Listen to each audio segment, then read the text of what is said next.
자, 안녕하세요. 3부 시작하겠습니다. 운영자님께서 녹화 좀 해달라고 그래서 자, 3부 시간이 됐습니다. 세 번째 시간 도래합니다. 자, 앞전 시간에는 차트 설정에 대해서 이야기를 했잖아요. 그렇죠, 여러분? 차트 설정. 그래서 매물 차트, 그 다음에 처음에 이제 제가 설명한 게 봉 차트에 설명했죠.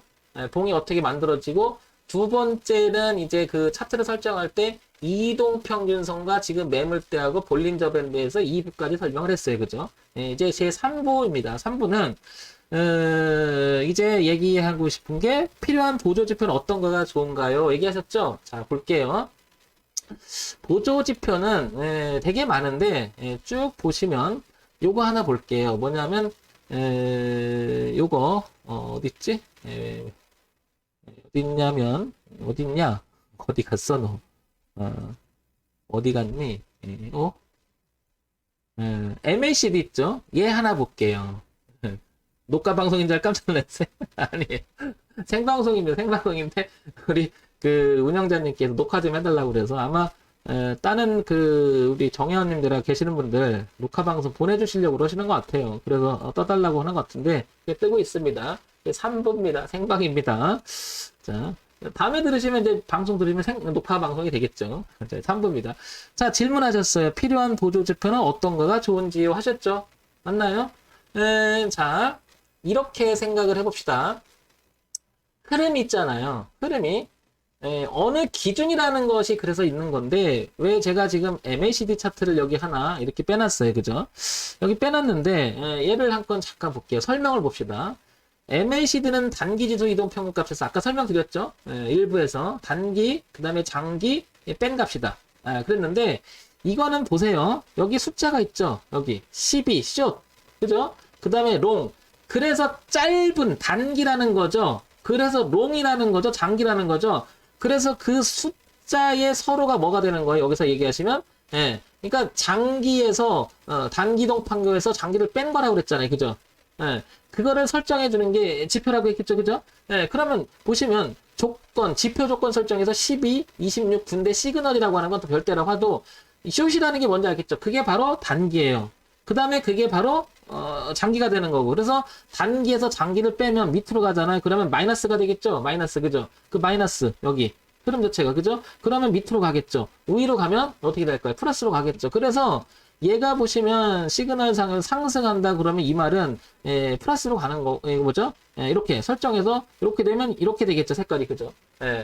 그래서 기준값은 있는 거고 그렇게 표현한 게 이제 보조지표인데 그러면 여기서 하나 더 이렇게 해볼게요. 그러면 요거는 이제 요거를 2배로 늘려볼게요. 사이클을 그죠? 기간 설정을 2배로 늘려봅시다. 이렇게 24 50인가요? 그 다음에 시그널 18 이렇게 다 2배씩 늘려볼게요. 그럼 이렇게 보면 뭔가가 얘보다는 더 느려졌음을 알 수 있죠? 느려졌다라고 하는 것은 뭐예요?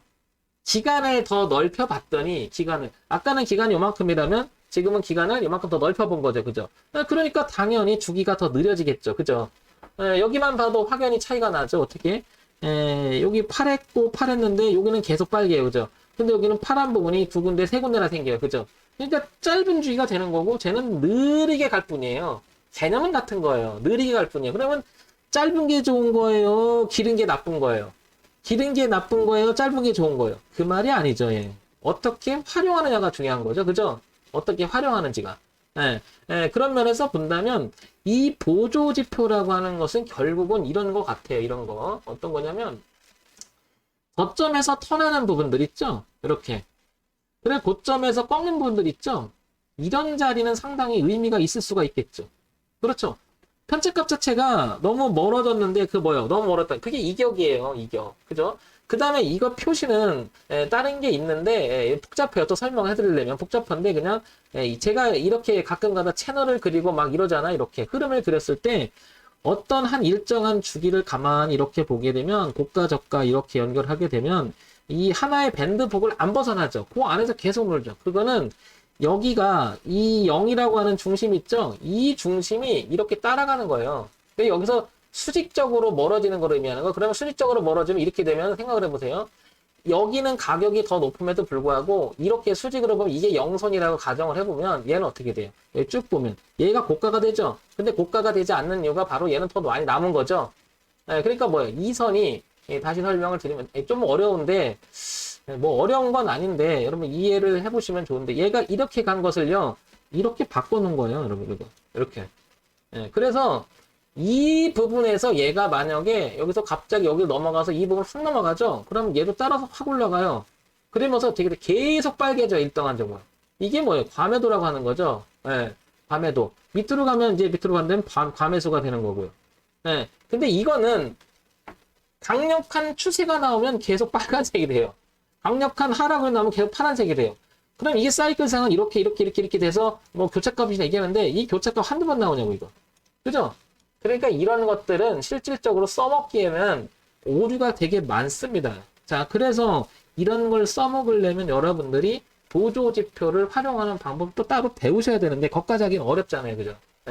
그래서 그냥 간단하게 제가 말씀드리고 싶은 것은 그냥 이런 상태 정도 놓고요. 이런 상태를 놓고요. 뭘 보냐면 여기만 보세요.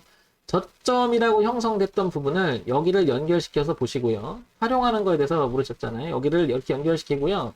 그러면 이렇게 간단하게 정리가 될 수 있을 거예요. 어떻게 되냐면 여기서부터 출발역분화가 되는 거잖아요. 그죠? 그러면 여기 중심을 향해서 이렇게 가고 있죠. 그럼 가장 멀리 이격이 떨어진 데가 여기죠. 지금 보면 여기 반대로 그죠? 그러면 가장 이격이 멀어 떨어지는데 이 흐름이 어떻게 되냐면 전체적으로 꺾어서 올라가는 그림이 이렇게 저점에서 이렇게 흘러가는 이 그림이라고 보시면 돼요. 이게. 그러면 얘가 다시 이렇게 올라오겠죠. 이렇게. 그러면 얘는 이 그림에 대해서 이거 왔다 갔다 하겠죠. 그럼 이렇게 오게 되면 어떻게 될까요? 이쯤 와야 이쯤 여기 어딘가 부딪혀서 다시 와야 이게 거의 고점하고 맞먹어요. 그러니까 이건 공부 좀 해야 되는데 흐름 자체를 제가 활용을 할 때 보조지표를 볼 때는 이걸 보세요. 이걸 어디를 보냐면 땡겨 보세요. 어디를 땡기냐면 이렇게 땡겨 보세요. 쭉 땡겨 보시고요. 뭘 보냐면 역시 고점을 봐보세요. 여기를. 그리고 저점을 봐보세요. 그러면 고점은 여기 있는 게 맞고 저점은 여긴데 이상하게 얘보다는 높아지지 않았죠. 이렇게 여기가 더 높고 여기가 더 낮았는데도 불구하고 얘는 여기가 더 높아졌죠. 이거 어디서 많이 들어보지 않았나요? 이게 바로 여러분들이 알고 있는 다이버전스라고 들어보셨어요? 그런 개념도 여기 나오는 거예요. 근데 저거는 다이버전스에서 저거를 우리가 지표를 활용해서 볼 때 오류가 있기도 해요. 저거는 꼭 그런 것만은 아닌데 보통 이런 부분 즉 호가는 낮아졌는데 얘는 높아지는 보조지표의 활용이 나오잖아요. 그럼 보통 이게 올라가는 경우가 있어서 텔레비도 많이 나왔을 거예요. 이거 설명해 주셨는데 이게 다이버전스의 기본인데 보조지표를 활용할 때 그러나 이것도 오류가 굉장히 많아요. 그러니까 정답은 없어요, 여러분. 정답은 없습니다. 근데 저는 가끔 그래서 이거를 볼 때가 있어요. 그러니까 얘가 만약에 내려올 때 얘가 또 이렇게 만약 이렇게 내려올 수 있잖아. 이렇게 근데 얘가 호가가 이렇게 내려오겠죠. 그럼 호가는 올라가는데 얘는 내려오는 거.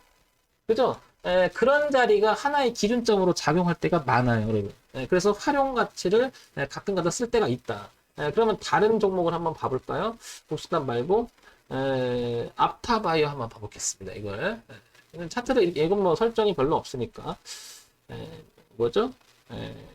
YG 패밀리 한번 봐볼게요. 자, 이렇게 봐보면 지금 보시면 얘가 보시면 이런데 보세요, 그죠? 이런데 얘가 높아졌죠, 이렇게. 근데 얘가 낮아지고 있죠, 이렇게, 그죠? 이렇게. 그러면 이 부분이 잘못하면 고가가 될 수 있다라고 하는 하나의 뭐예요? 의미가 담기긴 해요. 근데 꼭 써먹기는 게는 좀 그래요. 여기도 보세요. 여기는 이렇게 낮아졌죠, 이렇게 가격이. 근데 얘는 높아졌죠, 이렇게. 그래서 전환이 일어나죠, 그죠? 그래서 우리가 저거를 활용 가치는 있기는 한데 써먹어볼래 한번 써먹어보세요. 이런 면에서 보면 MACD 오실레이트 저런 정도를 보시면 의미는 있어요. 의미 없는 건 아니에요. 다른 거 한번 봐볼게요. 다른 거. 뭐 우진 BNC 한번 봐볼까요? 그래서 저점이 될 만한 구간이 있다라고 하는 건 여기 보시면 이렇게 낮아졌던데 여기는 높아지고 있죠. 그래서 이 구간서부터는 전환이 일어날 가능성도 있다라고 이렇게 보는 거예요. 근데 여기 보세요. 여기는 이거 낮아지죠. 근데 여기는 이렇게 되고 낮아지죠. 이거 흐름대로 간다는 뜻이고요. 이해가 안 될 수도 있고 될 수도 있는데 한번 다시 볼게요. 여기는 높아졌죠. 그죠? 여기는 낮아졌죠. 그죠? 이해하시겠죠? 여기는 낮아졌는데 여기서부터 높아졌죠. 예. 그래서 이런 부분은 높아졌다, 낮아졌다 하는데 이게 바로 이격에 대한 이야기하고 비슷해요, 저거. 나중에 보면 이제 표준표차 개념하고 별 차이가 없어요. 다 개념적인 건데 이걸 활용만 잘 해도 나름대로 그러니까 쉽게 얘기해서 저는 이렇게 됐을 때 내려오잖아요. 받지 않는 거래 항상. 왜냐? 이거는 더 이상 못 높인다. 어떤 기준가에서 더 이상 못 높인다는 뜻이거든요. 근데 우리가 이 기준가가 이렇게 흘러갈 때 이렇게 보는 게 아니고요. 이렇게 보는 게 아니고요. 이렇게 보는 거예요. 기준의 흐름에서 이 직선거리를 보는 거예요. 이게 이렇게. 그 이유는 단가의 흐름에서 뭐를 보는 거예요? 일정하게 이 폭을 보는 거예요. 폭을. 이게 뭘까요? 이게 이 폭이 결국에는 저게 이익의 폭이 되는 거거든요. 이익의 폭이. 예. 그래서 이게 더 이상 넘어가지 않는다는 것은 뭐예요? 더 이상 넘어가지 않는다는 것은 이게 호가는 어떻게 움직일지 모르지만 얘가 넘어가지 않는다는 건 무슨 말일까? 많이 팔고 있다라고 하는 반증이 되는 거고요. 이 말은 무슨 말이에요? 반대로 말하면 내가 비싸게라도 지금 사고 있다라는 뜻이에요. 비싸게도 편차를 넓히면서 비싸게 주고도 싸게 주고도 전체를 사나가겠다는 뜻입니다. 그렇게 해석이 될 수가 있는데 꼭 그런 것만은 아닙니다. 황 대표가 여기서 얘기하는 것은 여러분들 잊지 말아야 될 게 정답이 없어요. 이해하시겠죠? 정답이 없습니다. 그러니까 뭐 하는 거 이건 다 추정값이에요. 지나고 나요. 이것도 다 깨지는 게 뭐냐면 문제는 이렇게 됐을 때 내가 여기를 생각해서 홀딩을 하려고 들어갔다고 쳐볼게요. 근데 느닷없이 빠질 때 있어요. 왜 그럴까요? 변수가 생긴다고 그랬죠. 갑자기 내래 김정은인데야 니들하고 말하기 싫어야 나 미사일 쏠래 지정학적으로 폭탄을 빵 터치면 예고모고 한 번에 뚝 떨어지는데 미국에서 우리 테러 할래 안 되겠시야. 그래갖고 테러 또 터쳐요. 그죠? 그래서 뭐예요? 우리나라 또 기름 오는데 기름값도 올라가고 막 변수 생기죠. 그럼 주가 떨어지는 거예요. 이해 가셔요? 아무 의미가 없어요. 차트고 뭐고 다 의미가 없는 거예요. 항상 우리가 차트가 왜 주식 매매가 어렵냐고 물으면 바로 이 변수 때문이에요. 변수 때문에. 이 변수 때문이에요. 이해되시죠? 내래 있다고 할게요. 그러면 또 그죠? 그럼 여러분도 아시겠죠? 그럼 주가 또 폭락합니다. 우리 잘해보자. 그럼 어때? 남북관계 또 쭉 올라가고요. 그죠? 그러니까 주가는 이렇게 얘기합니다. 정치, 경제, 사회, 문화를 전부 아우르기 때문에 정답이 없는 대응의 영역이 바로 주식 매매라고 많이 정의를 내리는 거예요. 알아들었시아요, 동무들? 예? 동무들, 뭔 말인지 알겠지? 찝이요? 오케이? 그러니까 우리가 정답을 구하려면 주식에서는 상당히 오류를 범합니다. 그래서 어떤 사람이 지금 제 방송을 듣고 그러시면 뭔 개소리야요? 말이 안 다른 소리 하고 있잖아요. 자, 빠졌네. 이런 소리 할 수도 있는 거예요. 이해하세요? 그런 사람들은 주식을 할 자격이 안 됩니다. 주식은 절대로 내가 생각하는 게 정답이 아닙니다. 변수가 작용하기 때문에 항상 그 변수에 대한 대응을 하려고 노력을 엄청나게 하셔야 됩니다. 자, 그런데 이 변수가 작용해서 주가가 폭락할 확률이 높아요. 원리대로 소위 말해서 실적을 잘 내는 주식은 우상향으로 가는 게 어떻게 보면 당연한 거예요. 이해가요, 여러분? 그러니까 뭐 예외랑 그러니까 변수 예외랑 원리적인 측면을 두 가지를 비교하면 원리적인 측면으로 주식이 가는 경우가 훨씬 많은 것이고 훨씬 많으신 거고 많은 거고 그다음에 닮으신 듯 하셔갖고 그래 이리저리님 내가 김정은이 닮았어요? 네? 네? 자 보세요 얘기했죠? 말이 끊겼잖아. 내가 김정은이보단 인상이 좋은데 김정은이는 걔는 인상이 안 좋잖아. 이 조그만 놈이 인상 쓰고 있잖아. 한참 어린 놈 새끼가. 에? 또 내래 또 북조선에 내려와서 또 간첩도 있다는데 무서워 죽겠어요. 그죠? 아무튼 잘 보세요. 원리에 의해서 실적이 나서 주가가 위로 가는 경우가 많고요. 그 다음에 이 실적이 뒷받침되면 예외가 있다 하더라도 회복하는 속도는 빠를 수밖에 없는 거죠. 왜냐하면 그게 원리죠. 그런데 실적도 안 나는 상태에서 그 악재를 맞았다고 생각해 보세요. 돈도 없는 상태에서 망해버리는 거죠. 그러니까 우리가 여기서 우리가 늘 주식 매매를 하면서 기본이 되는 게 뭐예요? 그래서 펀드멘탈을 보는 거예요. 그게 기본적 분석이라고 하는 거고요. 이해하시겠죠? 네. 이해하시겠죠? 그래서 당연히 기술적 분석하고 이 펀더멘탈 분석하고 그 다음에 향후 주가에 영향을 미칠 만한 정보 분석 이 세 가지는 주가 분석에서 기본이 되는 거예요. 근데 이걸 너무 깊이 파잖아요. 어느 거 세 분에 너무 깊이 파잖아요. 그렇다고 정답이 나오는 게 아니라는 거죠. 이해하시겠죠? 어떨 때는 펀더멘탈이 영향이 절대적으로 줄 수가 있고요. 기술적 분석이 영향을 줄 수가 있고 이 정보에 의해서 변화를 줄 수 있고 이거 다 무시하고 외부적인 변수에서 충격에 의해서 갈 수가 있습니다. 회사가 안 좋아요. 근데 이 회사가 환율에 관계되는 회사예요. 그죠? 그래서 뭐요? 외국에서 물건을 사오고 날 파는 소위 무역을 하는 회사든지 이런 회사들 환율에 변수가 있는데 갑자기 환율이 폭등해요. 그죠? 환율이 폭등하면 내가 물건 팔아먹을 땐 좋잖아요. 그래서 그 회사가 실적이 좋아지죠. 아무것도 안 했는데 외부 변수에 의해서 그 회사는 갑자기 수익이 나기도 합니다. 그죠? 이게 주가의 흐름이에요. 그러니까 정답이 없어요, 여러분. 아시겠죠? 자, 그러면 정리를 해볼게요. 지금 3부 시간에서 얘기하는 정리를 해보면 이런 말이죠. 차트 설정을 어떻게 하는 게 좋을까요? 했잖아요. 그래서 다 좋은 거고 다 의미가 있는 거고 다 어떻게 활용하느냐의 문제죠. 그러니까 좋다 나쁘다가 아니고요. 기본적으로 프라이스, 가격에 대한 의미니까 가격 지표 중에서 가격 이동평균선, 그 다음에 볼린저 밴드를 활용하고 그 다음에 어디서 거래가 많이 됐는지 설정을 해보면 매물대 차트, 그 다음에 이동평균선 설정, 그 다음에 볼린저 밴드 정도는 요 정도는 차트를 놓고 보면 좀 편하지 않을까 이런 생각을 해보고요. 당연히 거래량은 볼 필요가 있는데 이 거래량이라고 하는 것도 어떻게 보면 이건 할 말이 많은데 거래량은 제가 말하기가 상당히 조심스러워요. 왜냐하면 거래가 많다고 좋고 거래가 없다고 나쁜 게 아니에요. 그리고 저것도 보여주는 게 다가 아니란 말이에요. 어떻게 돼? 지네끼리 사고 팔면 그만이에요. 자전거라고 표현하는 게 아니라 그건 어떻게 보면 자전거래가 아니라 속임수 거래라고 하겠죠. 그러니까 어찌 보면 이 거래량도 그 메인 뉴스와 어떤 상관관계가 있는지 파악해야 되는데 이건 역시도요. 뚜껑을 열고 봐야 알아요. 제일 중요한 것은 가격의 흐름이 제일 중요하지 않을까 싶어요. 왜냐? 그 자체가 의미가 있는 게 아닐까요? 저점을 높인다는 것은 결국 어떤 거예요? 비싸게 주고서라도 누가 사 올린다는 거잖아요.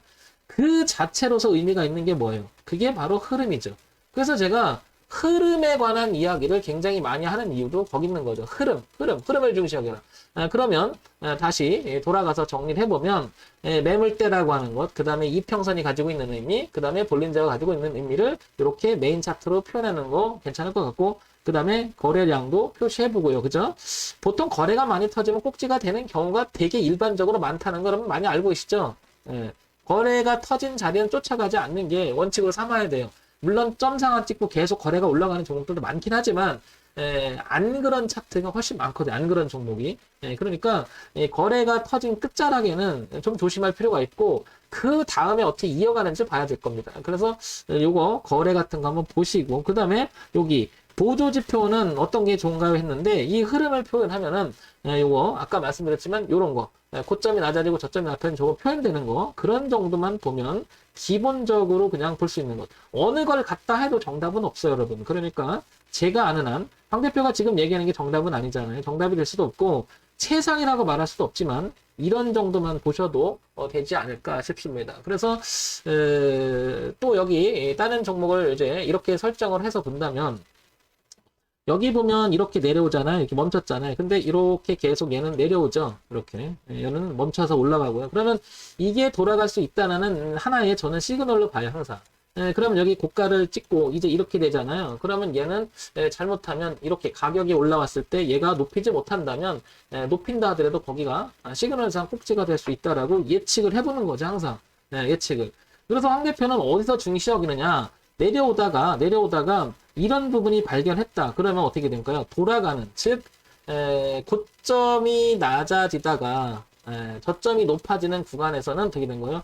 이게 소위 말해서 바닥을 턴할 수 있는 그러니까 나중에 지나고 나면 저점이 될 수 있는 부분을 만들어줘 가고 있는 게 아닌가라고 저는 그런 생각을 해보게 되는 거죠. 그래서 이런 것 정도는 한번 여러분들이 시그널상 한번 보셔도 괜찮지 않나. 그래서 오늘 강의할 때 M님께서 주린인데 차트 설정 어떻게 하는 게 좋을까 이러고 말씀하셨는데 이걸 단순히 뭐 채팅으로 표현할 수 있는 시간은 아니었던 것 같아요. 그래서 오늘 저녁 때 제가 한번 얘기를 나눠봤습니다. 그래서 1부, 2부, 3부 나눠서 했는데, 자, 이런 내용을 다시 한번 정리해서 말씀드릴게요. 이제 정리해서 말씀드리면, 메인 차트에서는 차트 설정을 할 때 매물대 차트 하나 정도, 그 다음에 이동평선이 갖고 있는 의미를 보면서 하나 설정해보는 거. 여기에는 5, 20, 60, 120, 100, 240이 갖는 숫자 의미. 그 다음에 볼린저 밴드가 가지고 있는 의미. 수렴과 확산에서 수렴대가 가장 중요하죠. 왜냐? 모아간다라고 하는 것은 누군가가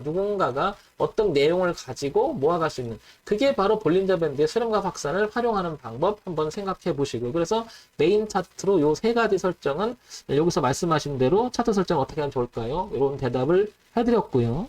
그 다음에 보조 차트는 굉장히 많은 차트가 있지만 얘가 갖고 있는 의미 주기 사이클을 한번 보시면서 이 저점과 고점을 활용하는 뭐 이런 정도만 보신다면 고점과 저점을 어느 정도 생각해 볼 수 있겠죠. 그래서 여기 메인 차트 설정, 그 다음에 보조 지표 설정 이런 거에 대한 대답을 한번 해봤습니다. 그래서 1부 2부, 3부 나눠서 얘기해봤는데요. 이런 거 대답이 됐는지 모르겠습니다. 좋은 시간이 됐으면 좋겠고요. 이거 활용을 하셔갖고 나름 도움이 되는 방송이 됐으면 좋겠습니다. M님께서 질문하신 거에 대한 대답을 열심히 해봤습니다. 여기 M님 오늘 질문해주셔서 감사하고요. 3부 마치겠습니다.